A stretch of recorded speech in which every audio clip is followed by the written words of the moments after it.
It's Priest with a hand full of cards. How bad could this be? I mean, I've got Dr. Boom in hand. And he's got Antonidas, which he got from Devour Mind. Oh, and Arcane Intellect too, from Devour Mind. He's stolen my cards. My hand is full. And of course the Priest is now milling himself, but he doesn't care. He has Antonidas on board, and I have no answer. So, I'm actually really scared here. The priority is to kill Antonidas. My hand is full. But in the end, I don't think it's going to matter. He's going to be able to generate significant fireball value. I mean, even with Lotheb played, he can afford to cast one fireball here to protect Antonidas. Aha!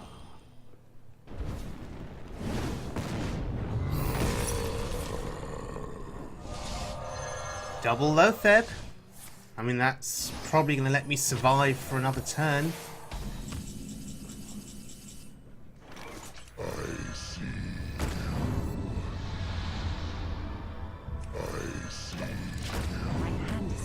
Double I see you there from Lotheb, but it's certainly not going to be enough. Yeah, when they heal their face, you know what's coming. Yeah, Shadow Reaper Anduin. And the Priest is happy to sacrifice Antonidas. It doesn't matter, because we're essentially dead. That zero cost hero power is just going to do a lot of damage here. Choosing to play the Flamewaker over the Dr. Boom, just to see if I can draw into anything that can save me.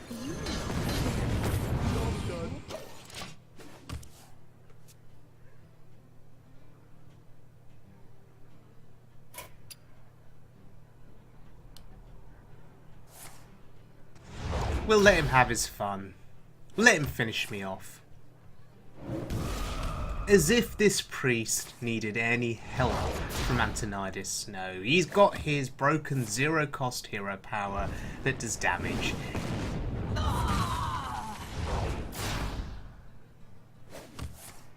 Oh look, there's all the fireballs that he didn't even need to use on my face. So just his hero power was enough. Hello there. Feels bad. Okay. That previous game showcased Antonidas working for my opponent. We may as well look at a game where Antonidas works for me. So, we're going up against a Warlock. It looks like a Reno Lock.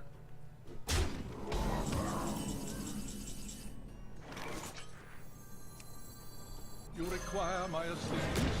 And you have to make a judgment with Antonidas. When do you play him? When is the best time? Well, when you've got cheap spells in hand and you've got enough of them, you just may as well go ahead and play him. So we can generate substantial fireball value here, which should be enough to kill him over a couple of turns. Now, he may be scared and this may force out a Reno Jackson, for example. In the hopes of healing. But then again, that doesn't do anything if he can't kill Antonidas. So it may prompt Twisting Nether. But again, we've got 4 fireballs in hand. So the Warlock's in a very difficult position here. And the Ungoro pack being opened, perhaps out of desperation, to look for a solution, to look for a way, out of this.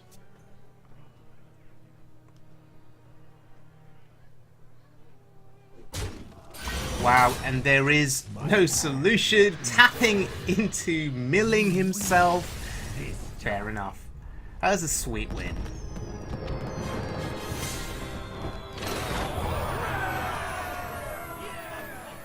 Okay, so we are playing Captainsealed's Tempo Mage. It's been a while since I've played the Flamewaker, and it is one of my favourite cards in the game, purely because when you play Flamewaker, plus cheap spells, you get lots of fireworks. It's pretty fun. There's a lot of RNG associated with it. Sometimes you play the Flamewaker plus the spells, and you hope that the shots from the Flamewaker kill enemy minions. Sometimes you hope that the shots hit your enemy's face so that you kill him. So Flamewakers is a fun card, and you don't see it on the meta anymore on WoW mode. It's pretty much non-existent. I think there are other versions of Mage that are perhaps better, but still, this is fun to play.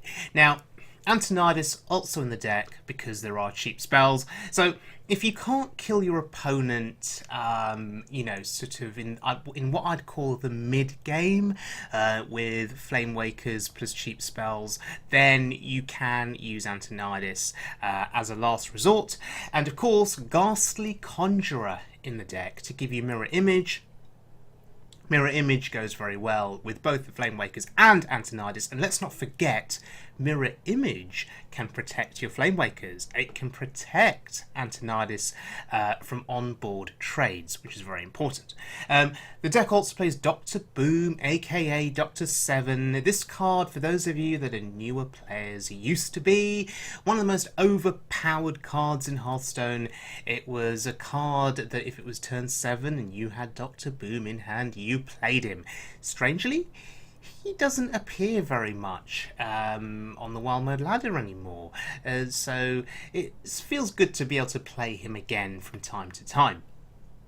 So we're going to have a look at one full game of Captainsealed's Tempo Mage in action on the Wild Mode ladder. Okay, so this game is against a Shaman. Now, at this rank, it's probably going to be either Aggro Shaman or Evolve Shaman. My money is on Aggro. Increasingly, I think Aggro Shaman has become more and more popular recently. More people playing it. There's the perfect turn 1 pickup for us, Mana Worm. Hey, a Mana Worm that gets buffed up by spells, that gets protected by spells clearing enemy minions, can just run away with the game. 2 Mana Worms in particular, you know, Mana Worm, Coin, Mana Worm just wins games outright. Because by the time they get rid of the Mana Worms, they're almost dead. So, Frostbolt there is a way of protecting my Mana Worm. Usually on turn 3, when they're overloaded for 1, you usually see a hero power. And what we're hoping for here is any totem apart from the healing totem. Okay, so Spell Power Totem is scary, but we can kill it. But most importantly, there was no healing totem. So the Mana Worm is protected. We're in control of the game. Let's see what he does to kill the Mana Worm.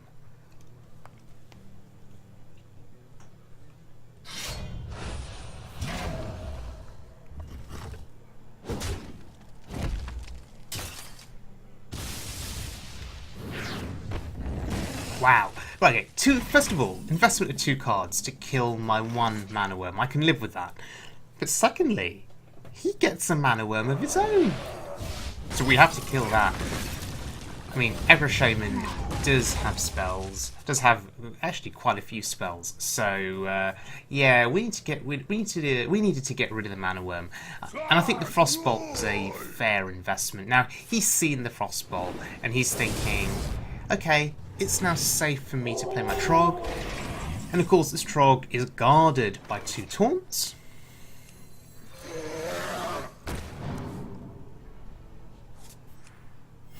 But we have the perfect answer. So, Arcane Blast and Azure Drake combo is pretty insane. Azure Drake is a card that you don't see much of now. Well, you see less of it now than you used to. I think a lot of people look at Azure Drake as being too slow. But in the context of this deck, it's perfect. The synergy with Arcane Blast is brilliant, and you get to draw a card. It works very, very well. And, of course, this is hilarious. We draw a card, we Arcane Blast once again, and we kill a Trogg again. That's amazing.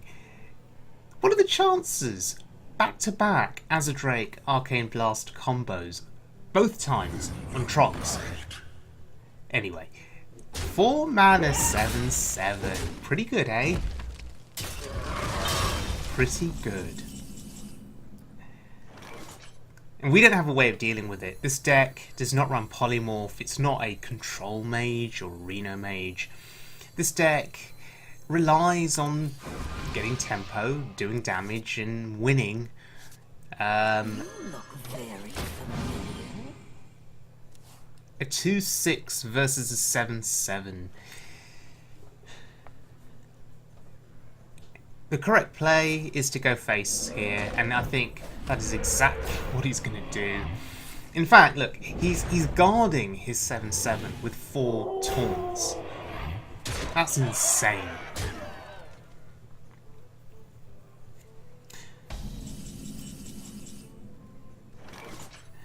So we may as well pull off the fireworks combo here with Flamewaker and spells. I mean, when's a good time to play Flamewaker? We need to establish something on board. We need a bit of an aggressive push too. We need to do some damage to his face because we're nearly dead.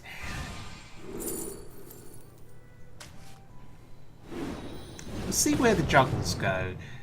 Oh god, any juggles going face here are not good. We need to kill the minions on the board. And I think I may have been too hasty playing the duplicate there, because now I'm going to be forced to play Mirror Image, and we're going to get 0/2 taunts back to our hand based on duplicate.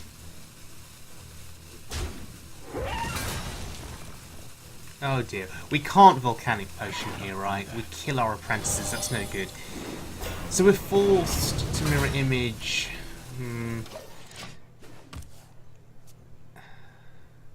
Okay. Actually, getting a couple of 0/2s back to our hand, it's not the worst thing in the world, because I'm also going to assume that he'll play Doomhammer, perhaps. And they protect our face. So, okay, it's not the worst thing in the world. Thank God he didn't get Spell Power Totem there with his Maelstrom Portal. You know, we'd have been really sad if he did. So, we're still in this game. I was expecting the trade between the 7/7 and our Flamewaker. Now, he had the perfect answer in Lightning Bolt. This is bad for us now.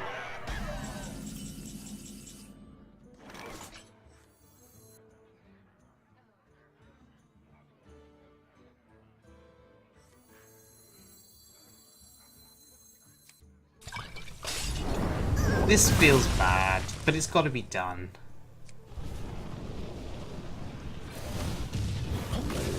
Join me.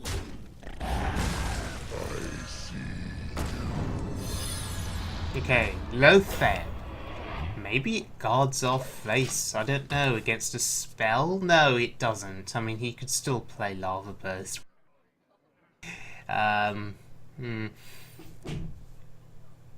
Just playing one of the taunts there. Didn't commit the second taunt. Just scared of Maelstrom Portal Spell Power Totem. And him drawing a card from the Cleric. That's disgusting. The end is close. Yeah, of course he got Healing Totem with the Cleric alive on board. I mean, it's just disgusting. It's situations like that that lose you games. It's RNG, right? But situations like that that lose you games. You know, he drew an extra card. And just having an extra card drawn at this late stage in the game, he can just be game winning. But we have Counterspell up. And that in itself can be game winning. That can block Lava Burst. That can block, I don't know, Rock Biter Weapon. I cannot do that. It's good for us. And now Mana Worm, late in the game. People say drawing Mana Worm late is terrible. In this case, we had a spell to combo with it, so it was okay. But yeah, Mana Worm just as a 1/3 in the late game is really poor.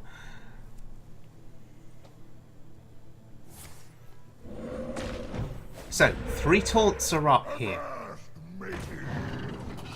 Wow, he gets the patches. I'm really shocked that patches had stayed hidden in his deck for so long and that he just didn't draw it into his hand. That's what usually happens to me. I draw patches into my hand because I'm usually unlucky with with things like that. Anyway, do we have any lethal here? No, of course not.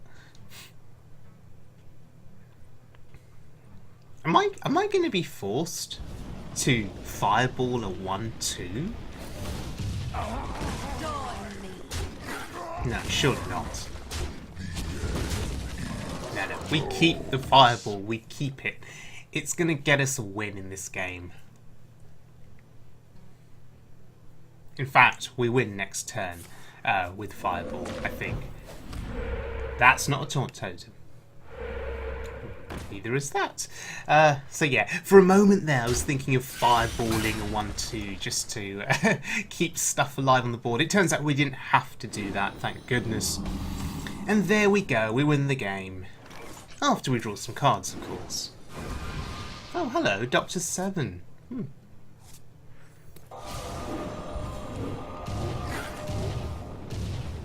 Okay, so in the end, Counterspell was not really needed. Yeah, and it was close though. It was close. Okay, so Captainsealed Tempo Mage. What do I think of the deck? Tempo Mage is one of my favourite decks to play. Over the last 2 years on my channel, I've dedicated various videos to various incarnations of Tempo Mage. One of my favourites actually was the Antonidas version, running Mechanical Yetis, Clockwork Gnomes, Toshli, various spare parts, which synergize very nicely with Antonidas and Flamewakers. This version is a tad different, I guess. You're running cards like Primordial Glyph, you know, instead of mechs, 2 secrets in the deck rather than mechs. So Counterspell, Duplicate, are they the correct secrets to run this deck? Duplicate on Flamewaker is insane. Duplicate on Antonidas is insane. Duplicate on Lotheb can be insane. So Duplicate has some good targets, certainly. Counterspell can stop lethal. You know, it can stop a lava burst to the face. It can stop a fireball to the face. So yeah, I'm down with those 2 secrets. I think they're pretty good. Dr. Boom hasn't had a chance to shine in this video, but yeah, on turn 7, if you've got him, he can still be a massive swing in the game. The boom bots themselves can do massive damage, can sometimes find you lethal or just eliminate you know, your opponent's minions. So yeah, but the real MVP in this video was Azure Drake and Arcane Blast combos. Those were insane in that previous game. So anyway, thank you very much for joining me, everyone. I hope you enjoyed the video. If you did, please subscribe, would be grateful, and I'll see you all again very soon for more Hearthstone fun.